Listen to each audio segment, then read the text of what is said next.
I'd like to welcome everyone to this edition of Netcore's Holiday Masterclass Hacking Growth this holiday season. We are delighted to have you joining us and appreciate you being here. Today, I am absolutely delighted to introduce our guests. Ryan Phelan is managing partner of RPE Origin. For over 2 decades, Ryan's created and led innovative marketing strategies for high-growth SaaS and Fortune 250 companies across the board.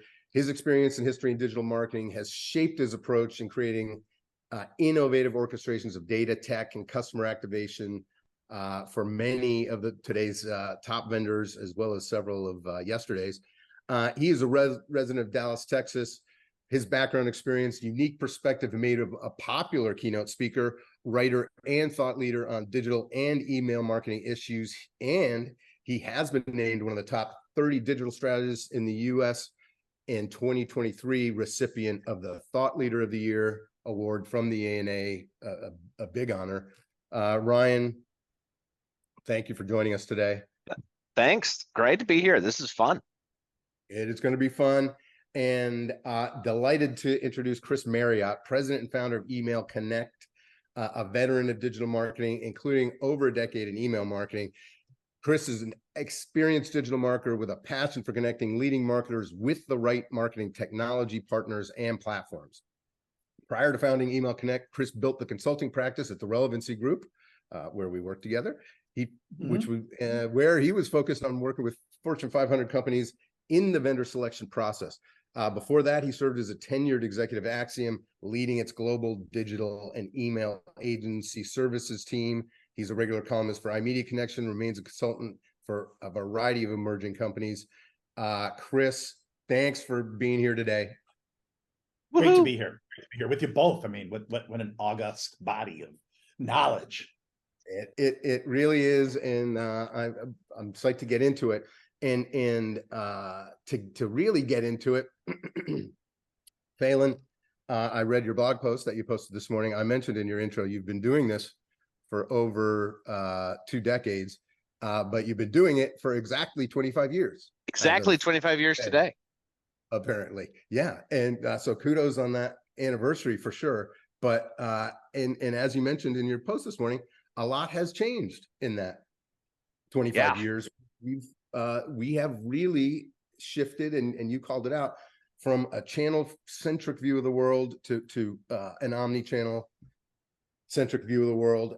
Maybe we kick this off by just, what are your thoughts on kind of some of the big changes you've seen driving towards this omni-channel world we're living in, and maybe email's role in it?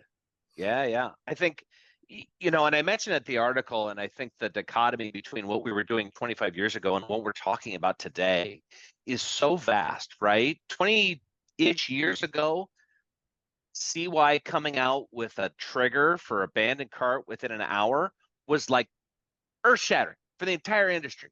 I mean, conversation over conversation about how do we do it? How do we not look creepy? All this stuff. I mean, we were dealing with near real-time data, and it was brand new.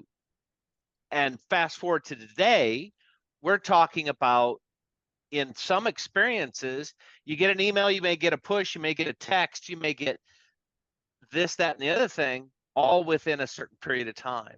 And that acceleration of the use of data, the availability of data that we've seen in the last probably 8 years, 7 years, and it is just mind-blowing. And I think that's the biggest thing, and you kind of mentioned it, is the accessibility of marketers to get to data and to use it effectively across channels to unify the message and be differentiated in the channel is the one thing that, 25 years ago, we never would have thought of, right? We all hoped it would be. And most of the thought leaders have talked for about that long about doing highly dynamic, highly relevant messaging. And now we're on the precipice with AI and generative AI of being in that realm. Yep. It's certainly an exciting time, and we'll obviously explore that a little more. And Chris, obviously, you've moved from madman to email man to CDP man. We could talk, I don't know, explain the metaphor, but you've seen a big shift here too. And in your role, you're helping big brands and marketers kind of evaluate technologies and what technologies kind of they should be adopting and bringing into their tech stack and allocating resource to. So from just your perspective in that kind of shift that we've gone through, and we don't really need to go back to print and right. And mail, although direct mail is still super hot. But from a tech perspective, what are you seeing today as kind of being prioritized? Yeah, well, I've been in the business. The bio I sent you was out of date. I mean, I'm not 25-year Ryan, but I'm 19-year Chris, and so I have seen a lot of evolution as well. And Ryan, is one of the top strategists and can talk about how strategies have evolved. Where from where I sit, particularly in the vendor valuation area that I've been focused for the last 10 plus years, it's the evolution of the platforms themselves, which are going hand in hand in the evolution of strategy. If you go back 19 years, email platforms were built, using flat files. Databases were flat files, and it was a huge step up in evolution when they went to relational databases, and that was 2008, 2009. And that changed the way it was both led by brand needs to do things that they couldn't do with flat files, and it was also led by innovation at the platforms themselves. And now you've got schemaless databases, which really are the next, well, not really are the next generation of email database. And what they enable is both a whole new level of data that you can collect and use. Data limitations, types of data limitations are going out the window, and it's enabling so a lot more data to be available for the email marketer and for it to be available, as Ryan said, in real time, not an hour old, not a week old, not a month old, but seconds old. Yep. No, you're right. And as we all know, I haven't done it for a while. Data really is the foundation of personalization. It's the foundation of effective journey orchestration. It's what we're going to send, when we're going to send it, how we're going to send it, through what channel, and ultimately, the goal is to deliver positive customer experiences, which are more important now than ever. We have more data now than ever. Yeah. It's where you guys have thoughts on like what data is most important and where we should be focused, and then maybe kind of where we get those data. Advice for the crew as we're heading into the holiday season. I think a lot of people get very centric on what they can touch, right? What they have inside of their ESP, right? And open, click, delivered, time on file, what they clicked on, that kind of stuff, right? And what I've worked with marketers over the years to say is that there's 3 tiers of data. There is the first tier, which is at your fingertips and you can query it and you can do your thing. The second tier is what your company has that hasn't been loaded into your ESP for whatever reason, and that's accessible, right? If you're not asking your data team what else is out there, you're missing the mark, right? And the third tier is what your company doesn't have, but you can go buy, that influences segmentation or modeling or propensity or whatever that is, right? And so if I think about, Chris and I used to work at Acxiom. The amount of data that Acxiom had was like 98% of the US population. They had beyond 500 data points on, right? So if I look at propensity, I want to influence my model by, do they watch the news? Are they social? Not only just income and that kind of stuff, presence of children in the home, but interest categories, right? I want to know, and the models that I've done in the past always looks at those interest categories. That information can unlock so much downstream to the email marketer on what you can target. So look at those 3 buckets and how much you're really accessing that for holiday, for regular stuff. But now is maybe a little late, but it still may be okay for you to go to your CRM team or your team internally and say, hey, what do you got that I don't have? I like it. Yeah. It makes very good sense to me. Yeah, and it's back to the question, Ryan. Not Ryan. Nick That's Nick. Yeah, Nick. The what's most valuable today. It's funny. If you go back 10 years and when I was at the relevancy group, when we were at the relevancy group, we did a questionnaire every year, survey every year. Well, email marketers, what data do you use is your number one data type for email campaigns? And for so long, it was demographic and geographic. And why? It's because that stuff didn't decay quickly. Where you lived and your age moved on slowly. But the real gold was the stuff that decayed very quickly. And that's event data. What did you just look at? What did you just buy? What did you just enter? All of these different events. And that stuff decays so quickly. And so 10 years ago, it wasn't used much. 5 years ago, it wasn't used much because there was no way to get it there. As I said earlier, you didn't have it at your fingertips, to Ryan's point. You didn't have, at the time of sending that email, it was impossible for you to take into account what I just looked at 5 minutes earlier. But that might be critical. That might be what you want to put in the email. Today, with these modern platforms, again, the schemaless databases that can capture and load that event data now and that allow you to optimize, forget send time optimization, it's launch time, forget open time optimization. The real key is launch time optimization, so that as you're assembling that email to be sent in milliseconds, you have that event data available to customize and personalize that email in real time and then shoot it out. Yeah, makes very good sense. And I think along those lines too, in a very similar context, that product data is you need to have too. You need to know what's in stock. You need to know current pricing. You need to know all those kind of key product attributes, so that those event data need to merge up with those product data to absolutely right. And absolutely, it's the same thing. It changes so frequently, especially during the holidays. The only other one I would add here is I know you're not a great fan of the term, Chris, is zero party data. Those data that no, I'm a huge fan of that. No, you're a fan of the data, but I thought, okay, good. Zero party data. It's Matthew who doesn't like zero. Your guy, Matthew Burnout, who doesn't like. No, he says first party data and zero party data are the same thing. He's wrong. Data is zero party data, as defined by Forrester, is data that consumers are willingly sharing for the purpose of personalization, and in many cases, from my perspective, can be a real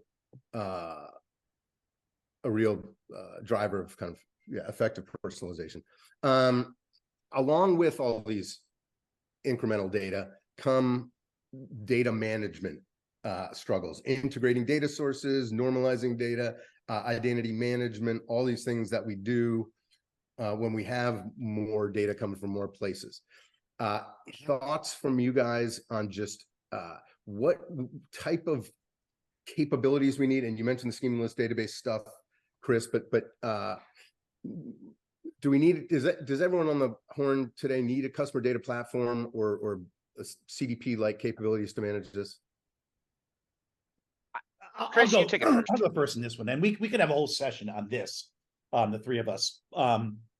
But I think one of the, we haven't talked really, we talked about the evolution of the database, ESP databases, but there's a lot more to ESPs of email platform than the database. There's the multi-channel capabilities, et cetera, et cetera. But one of the biggest trends in platforms that I've seen over the last 3 years, which is accelerating, is the emergence of platforms that are part CDP, part ESP. I mean, they have the capabilities of both, and they're coming from both sides of the aisle. So when you're talking about do you need an ESP or do you need a CDP? A lot of the CDPs, basically their core capabilities are to aggregate, organize data, and unify data and customer profiles. there's no reason why that an ESP shouldn't be able to do that. And there's no reason why a CDP shouldn't be able to deploy. There's so many email platforms today, and I'm going out of my way to actually mention anybody, because that's not fair. I'd want to mention everybody. But the way that many of the next gen ESP platforms deploy their email is through MTAs in the cloud. And our good friend David Daniels coined that phrase. And that's a send. I will mention these. That's a SendGrid, that's a Mailgun, that's a Spark Post. Collectively, and Netcore, right? MTAs in the cloud. But the reality is that there's CDPs that are now deploying emails as well, exactly the same way. They're sending through MTAs in the cloud. So the distinction between certain CDPs and certain ESPs have blurred tremendously and are going to continue to blur. And I think the next evolution, again, this is another topic, now shut up. The next evolution of the email platform are those that are, for want of a better term now, people have heard me call them many different things. We'll call them email data platform, combination of CDP and ESP that are now just what the next generation of ESPs are going to be. And 4 or 5 years from now, that's going to be the standard. And that's going to be the expectation, is that my ESP can also act as a CDP. Got it. I would agree. Thank you, Ryan. We really, Moving on.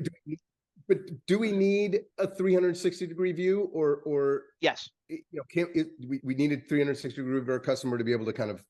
but I activate wonder. across Yeah. And Chris and I have a lot of conversation with companies about, do I need a CDP? And my kind of first question is, what do you think it means? Because there's a lot of companies, and some of, I know, got a CDP because it was the flash in the pan thing, and now they're sitting around, they still haven't deployed it, and they're still trying to figure out what the hell it does, right? And so I'm more aligned to Chris's thinking, is that I think data orchestration at scale in a 360 view is helpful for orchestrating everything together, right? That's what we've talked about for since I've started in the industry. However, I don't believe that it looks like today, where you have a separate vendor. I think it's more a unified vendor where we can focus, and this is more to Chris's point, right? Where we can focus on channel, we can focus on the interdependency. It's not, as some would think, a replacement for their CRM. It is a smaller version of CRM to put the intelligence together and to deliver that orchestration where we can't think of the connections. And so I really challenge anybody that wants a CDP to ask them, what does it mean to you, and how do you think it's going to transform your business? Because starting that endeavor and that cost is irresponsible fiscally to go down if you don't know what the hell you're doing. And I see a lot of people that don't know what the hell they're doing. I would agree with that, but I don't think neither Ryan nor I are saying that that CDPs are going to go away, or that there's never a need for one. I just want to I want to clarify that there are correct. There are things that CDP, core base CDP functionality, that you don't really want an ESP. Let's say you have multiple systems feeding with multiple different identifiers and multiple different tiers of customer relationships at the company level, at the branch level, at the individual level. Those are things that a CDP that a core CDP, you're going to need to figure that out. Your ESP is never going to want to be tackling that kind of golden rule or golden record, heavy lifting, because that's a tremendously heavy lifting. But to Ryan's point, and what we both have been saying, is the data unification and being able to bring in and leverage types of data that historically weren't put in an ESP is the future. And so the question is, do you need both? Maybe, but it's a question you should absolutely be asking yourself. 100%. Right. And to Ryan's point, from a use case perspective, what do I need to get done? And then what I need to make that happen. Makes really good sense. Shifting now to kind of channels. And obviously one of the things that CDPs and effective data management is there for is to help us execute efficiently across channels. From your guys' perspective, and maybe in the lens of we're rolling into the holidays now, what channels, where do we see you see your customers and your clients allocating resources? Where are they prioritizing right now? And we'll start with you, Chris, for a second. But we have to start with me. Yeah, exactly. So Where your clients, what do you think is the most important channels during the holidays now? well, it's interesting. I mean, there's a couple things, and I've been talking about evolution of the platform, and another significant evolution of these platforms is that they truly are multi-channel and building native capabilities. In the old, even 5 years ago, multi-channel meant, well, I connect to an SMS aggregator. I connect to push, mobile push. But more and more, my clients say, no, we want them. We want them in.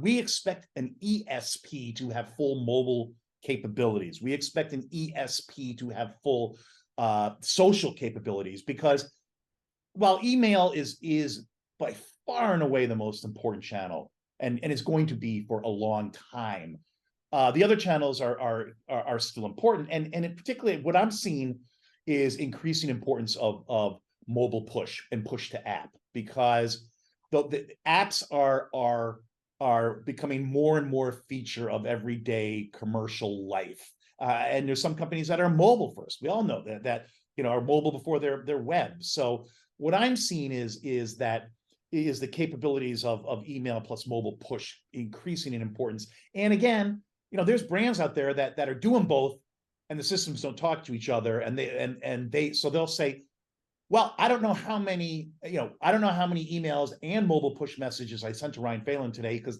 I could dig that out somewhere, but I can't I can't just go to a report and get that, because they're different systems, and that's an area of focus that I'm seeing in brands looking for new vendors. Yep. No, makes sense. And we've seen that for a while globally too, in right. You guys, particularly Netcore, with it's really mobile first, that the app engagement is so critical. Yep. Phelan, you have a thought on just channel importance? Email is still the workhorse. Yes. Very outside. If you didn't notice, I dropped off. My internet went down there for a second. I know. We did notice that. We were concerned. We welcome you back for sure. Thank you. Nice to be back. Channel focused. In what context? Just like as we are rolling into the holidays, as we're integrating our programs from email across the website, across SMS, maybe in TikTok, maybe in page social, I don't know, search, display, where offline, in store, where are your customers kind of focusing their energy as you guys are rolling into the holidays? So there's two things. Number one, and I've seen this at enterprise companies forever, which is the grand strategy will have been developed back in April, May, and it's baked out, right? And then it comes to the channel focus, and it's like, oh, just take email and just put it in an email, right? But that isn't the reaction for direct mail. It's not for TV. It's not for broadcast. It's not for print. Everybody says, oh, I got to customize it. I got to do it. But email is just thought of as this, oh, we'll just throw that crap at the wall and it'll go. The email marketer out there has to say, whoa, I need to adapt this message to email. Maybe one message, maybe three, may use Move a Link or Campaign Genius, may use all kinds of different tech to amplify the message. And so we work with our partners to say, okay, what's your unified strategy, and what does email, how is that differentiated email? How do we adapt that message and that treatment and that promotion and that focus to the email channel in whatever way it comes from? Is it an automation? Is it, whatever. And the second thing is that we try to play in all the channels, right? We want to, back to our earlier conversation, we want to inform our message and our strategy back to what people are doing in mobile, what people are doing in social, right? And there have been analysis and after analysis, and I actually did a model once for Skype that looked at channel propensity, which is not something that a lot of marketers are looking at. Just because you supply an email address does not mean that that's your conversion channel. Yep. It just means you signed up with a freaking email address, but maybe your conversion channel is push. Maybe it's the app. And so looking at the fact that not everybody on your email file is going to buy via email and incorporating that decision point into your planning is critical. And that dependence then shifts from just being email centric to channel agnostic to inform the message across the board. Put up a campaign map that says, we're going to touch the people that like email here in this way. And at the same time, we're going to push to social, we're going to push to mobile, and we're going to do push, all that stuff, right? So channel is ethereal when it comes to the end user because of the fact that I may buy off of an email from Woot or a push message. But did they know that? Do you know that about your customers, right? No, right. And I might get the email, get the push, and then walk into a store too, Right. which I think Exactly. for a lot of people is especially important now in the holidays, or going in the holidays. People are using their online channels to support in-store activities We too. saw that when I was working at Kmart, right? Kmart customers were primarily cash, not debit, not credit card. And if you looked at the email stats for Kmart, revenues were pathetic. Open rates were good, click-through rates were great, but conversions were absolutely abysmal. But we knew through control groups and a rewards program and all this stuff that email drove huge influx of customers to the store. Now, if I didn't have those control groups set up, universal control, if I didn't have some other tactics involved to track that ROI, you would just look at email and go, oh, it's worthless. Yeah.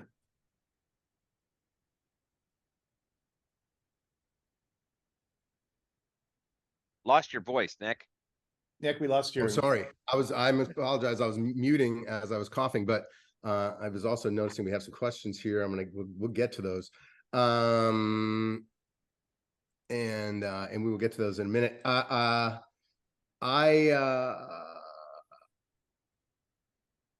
Any pitfalls to avoid when we're talking about integrating across channels? I mean, are there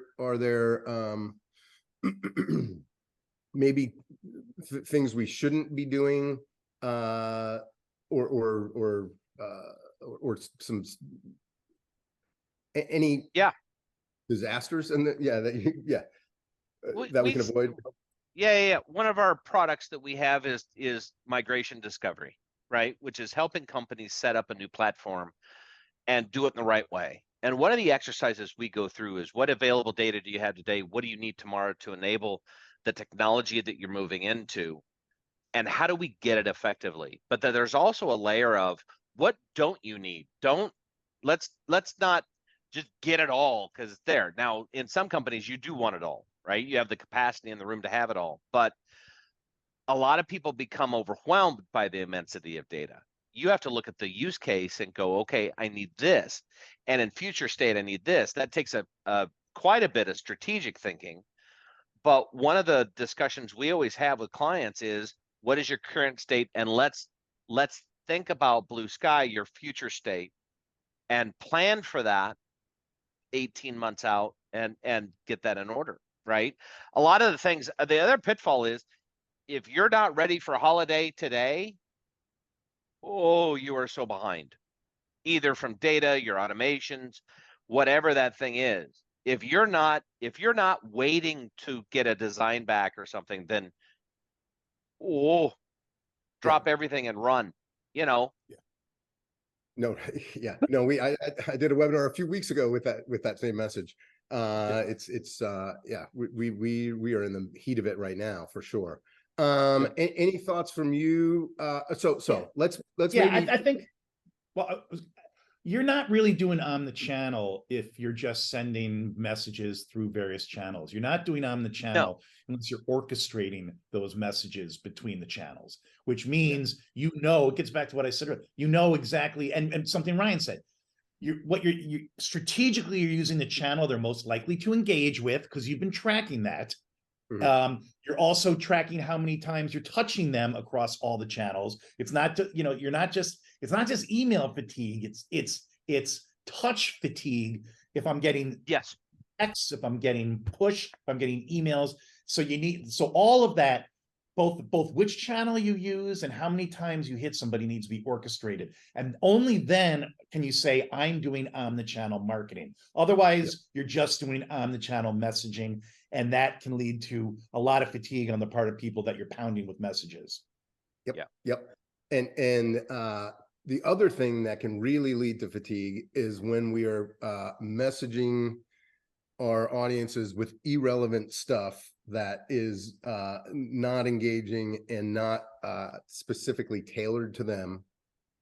Personalization is a big topic. It's a big component of delivering effective orchestrating effective journeys and getting the right message to the right person at the right time. It might be trite, but it's critical.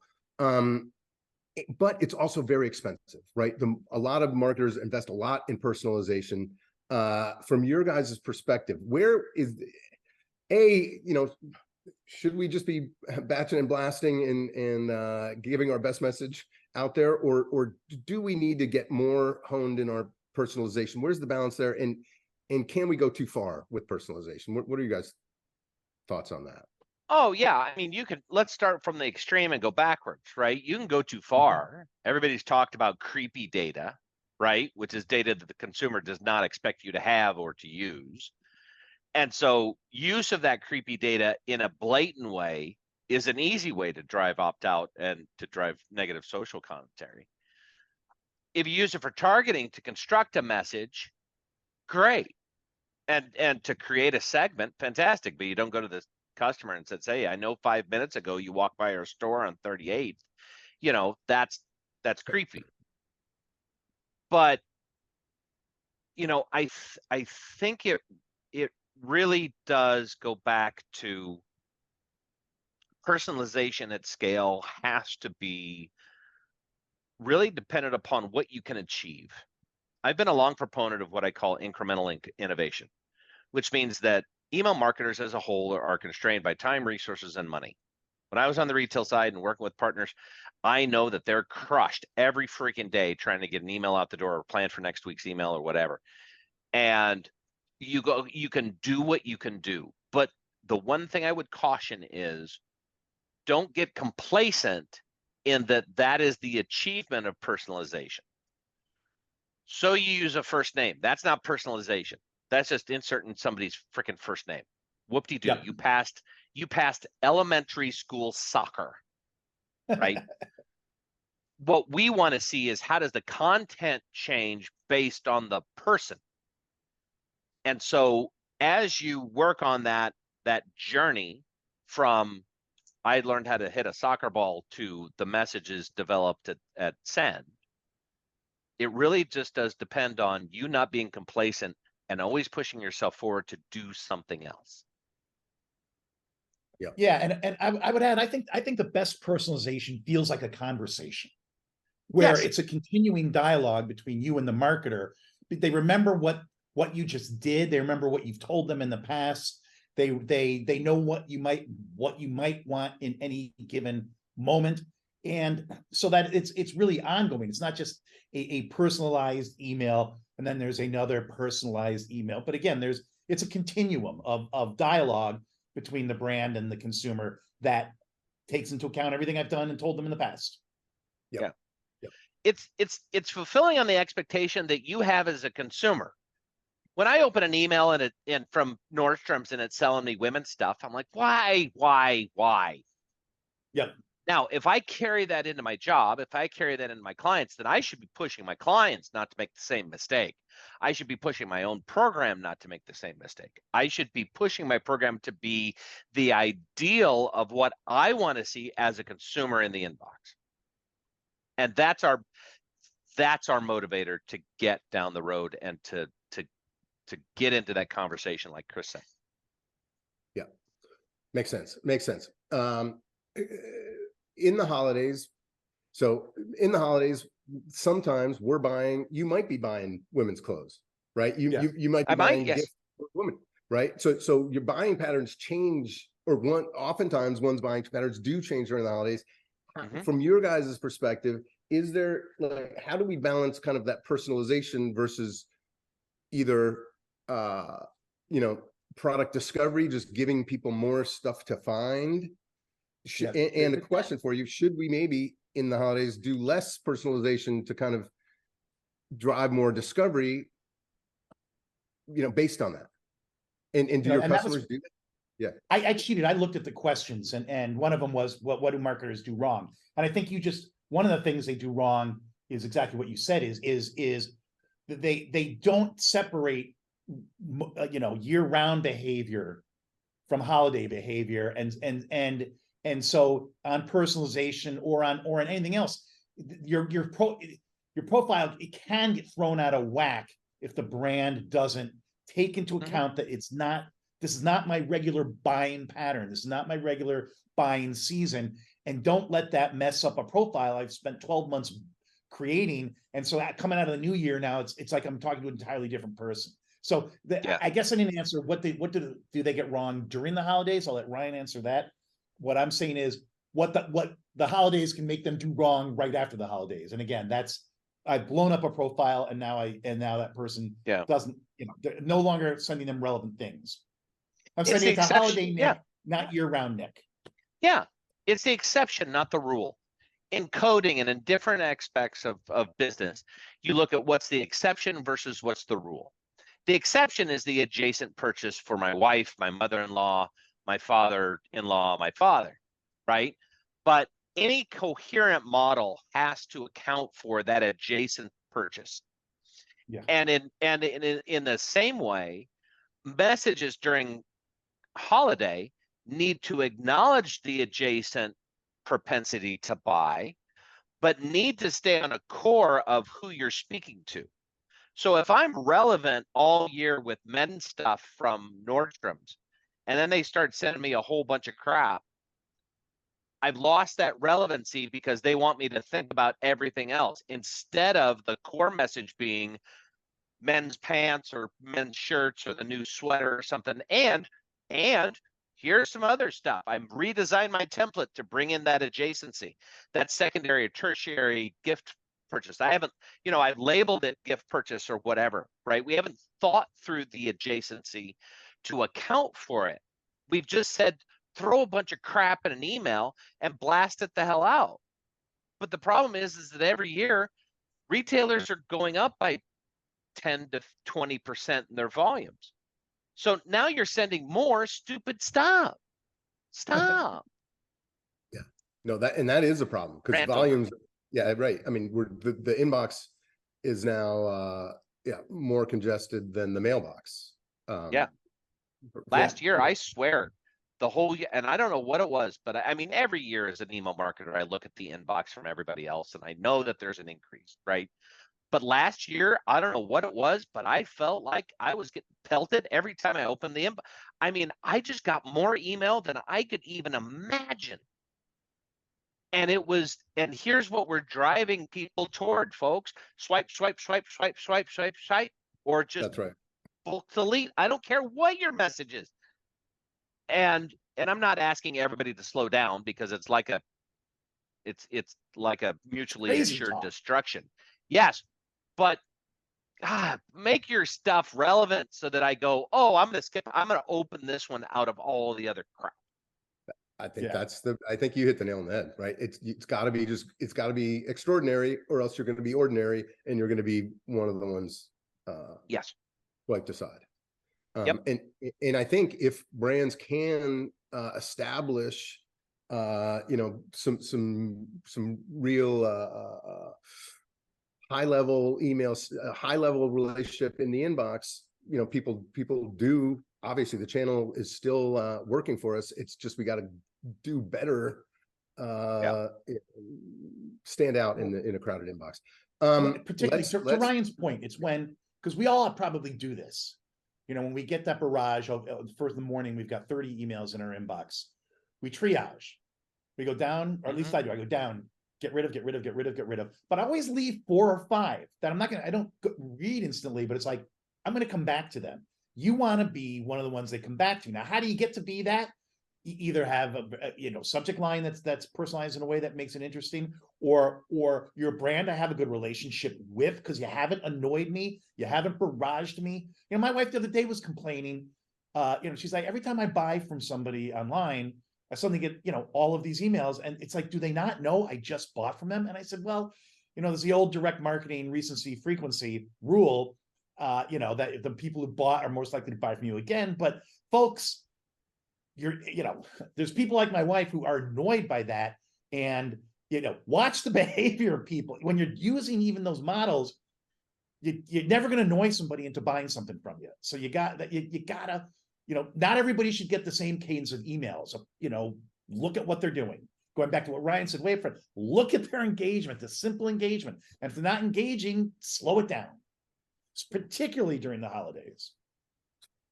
Very, very good advice for sure. I saved this question as the last one before we head into some Q&A, because I knew we could get spun out on this for a while and not hit the rest of the stuff. But everybody wants to know about AI and generative AI. I think I could spout about the stats, but everyone is asking about, analysts about it. Certainly a lot of interesting stuff coming out in the space. From your guys' perspective today, based on what we have in our arsenal today in the AI and even generative AI space, what roles do you guys see it playing in people's programs now? Chris, you want to go first? Yeah, I hate AI. I hate all the talk about it. You know, we used to call it machine learning. I mean, you know, it's nothing new, folks. It's not new. That's a take for sure. It's not new. And in email, we've been doing it for a very long time. A very long time. Even the generative piece. Yep. But my thought is AI is, whatever we want to call it, is useful in predicting behavior. I think it's useless, and it's going to replace copywriters, it's going to replace designers. Generative AI, I think that's useless, personally. Ryan may completely contradict me. I may have an opinion. All right, Ryan may have an opinion. So that's good. You want to hear different sides. I think it's useless. I think it's very valuable. And there are email platforms that are using it very well to predict what I might do next, what I might buy next, or even what channel I would be more likely to engage with. That's where it's useful. It's not going to write your emails. It's not going to lay out your emails. But here's Ryan to tell you otherwise. They're using it to write your emails. They're using it to. So I just said it was useless for that. I know they're doing it. Yeah. So we're coming out with a study next week, and I can give kind of a teaser. We polled enterprise companies to ask them, how are they using AI? Because enterprise typically will lead the industry in their use of a new technology, right? Because companies like Best Buy, Hewlett Packard, all those kind of big, huge monolith companies have the budget to spend, right? And of the companies that we asked, their response of how are you using this in the year ahead? How do you want to use this in the year ahead? It was content personalization, email retargeting, dynamic content generation, and predictive analytics.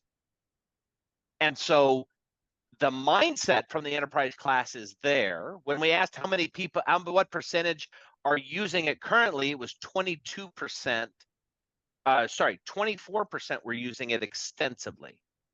So the AI, it is being used at the enterprise level, I'm sure, in a lot of R&D, right? Because to Chris's point, the tool set isn't there, right? You've got some consoles, you've got some API work that is in there, but what you've got is a lot of companies building their own stuff.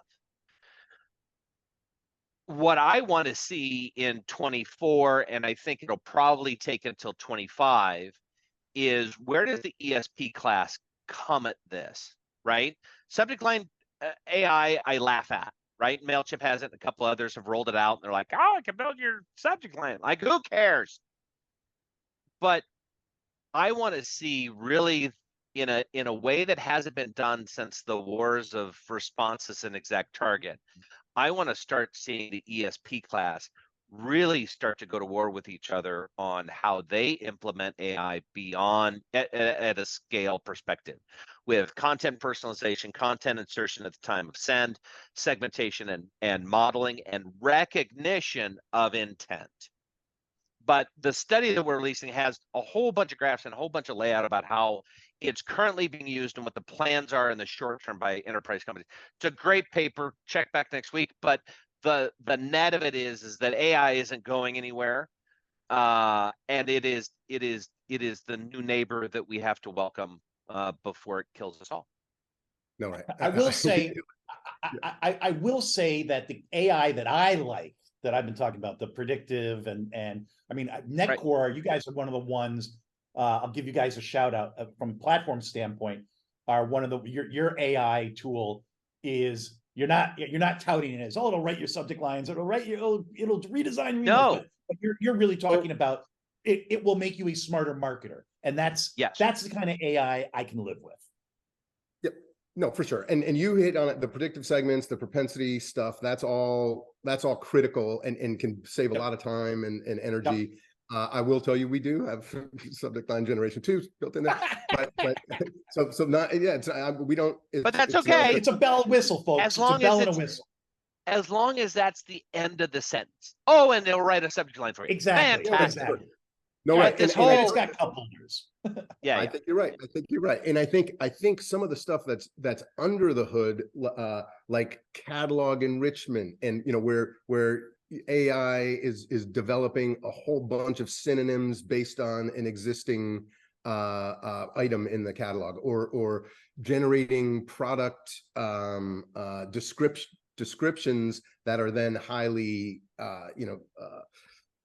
crawlable and indexable, and so I think there's a lot of stuff in there, kind of behind the scenes, under the hood. But I'm a much bigger fan of the generative AI stuff, and I see it as being totally transformative. I can imagine the day not so far off where one is summoning a customer segment through a chat interface, build me, find me this, find me that, and boom, they're up and running. Yeah. Before we do have a couple questions, and I do want to hit them. Any other thoughts on where we're going right now? What's next on the horizon for us in across channels here? But where any predictions for the future from you guys before we go? We can. I think that generative stuff is going to change this entire industry. Yeah. In a positive way. I think we're going to be faster, smarter. I think the messages that we send are going to be more intelligent at scale. I think if we're here in a year, if we're not talking about some phenomenal technology that's out there to assemble messages based upon an individual, then I would question what we're doing, right? But I see, if I put this full circle, I would say that the generative AI piece of what we're talking about today is akin to CY being able to take abandoned cart from 24 hours to an hour. That is the type of massive change we're talking about. The downstream effect of CY was everybody wanted to get closer to near real time, and that became the conversation. I think what we have today is that same kind of arc, and I would expect it to go the same way. I'll say, my prediction, and I was touching on it earlier. I think when we talk about CDPs, there's two types of buyers. There's the IT buyer, and they want the core CDP capabilities. Then there's the marketer buyer. So put the IT guys aside, and they're the ones who are going to continue to buy CDPs, as I mentioned earlier. It's not going to go away. But for marketers, and particularly email marketers, the hybrid ESP CDP platforms are going to change the way they create and launch and monetize email campaigns. It's going to make it's going to open up whole new horizons for them, and it's going to make obsolete a lot of email platforms out there today. So, look at the platform you're on and understand where it's going and what its capabilities are, because you're either going to be on one of these platforms and rocking and rolling 2 years from now, or you're going to be left behind because you're going to be on a platform that is obsolete. And so your Christmases are going to get tougher and tougher as you go forward. Right. That is good. That is certainly good advice. And that leads kind of into this first question we have around how can opting for a unified solution such as an ESP plus a CDP combination make executing seamless omni-channel easier? How does it help by when the CDP is baked right in? It's we've been talking about it. It's really it allows you to know what they're doing in each channel, and events that are occurring in each channel, and coordinating. It's making those decisions as to what data to use and what messaging and what channel, and so that you are doing omnichannel marketing and not doing omnichannel messaging. So it enables all the things we've said, that Ryan and I have said, what omnichannel marketing really means. These platforms enable that. These combinations enable that. It's frictionless sophistication. It's a new dawn. I'm going to drop that. Just boom. I was about to say, it's very quotable. Next question here about social commerce. Would you guys say social commerce is emerging as an important channel for brands?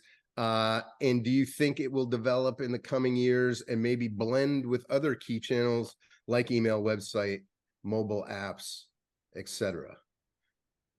I think for a younger demographic that is more aligned to social media as an information source or a shopping source. I mean, TikTok has marketplace now, and you have, a Facebook marketplace. I sold my car on Facebook marketplace, right?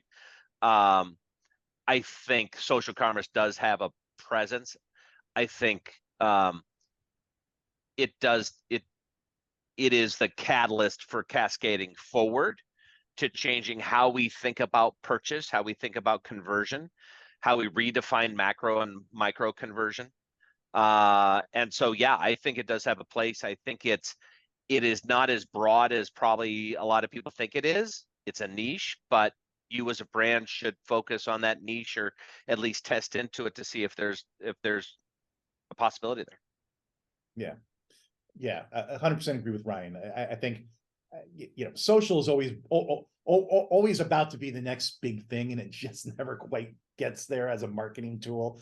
And we've been hearing about that forever. But I think, Ryan, for certain audiences and for certain niche brands, I think there's a lot to be said about social commerce.